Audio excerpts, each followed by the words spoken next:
Magandang araw sa inyo mga bata. Gusto niyo ba magbugtungan naman tayo?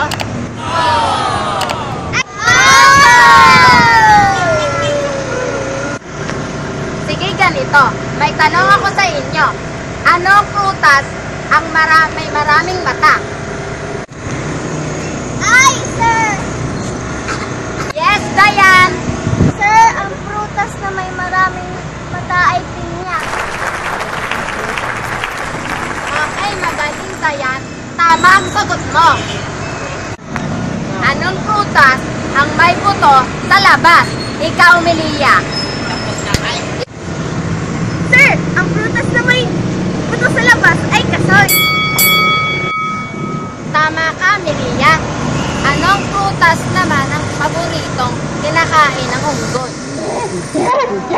Ay, sir! Ikaw, Samantha, anong sagot mo? Ang prutas na paboritong kainin ng unggoy, sir, ay saging. Very good. O sige, tayo naman magbibigay sa akin ng bugtong. Oh no!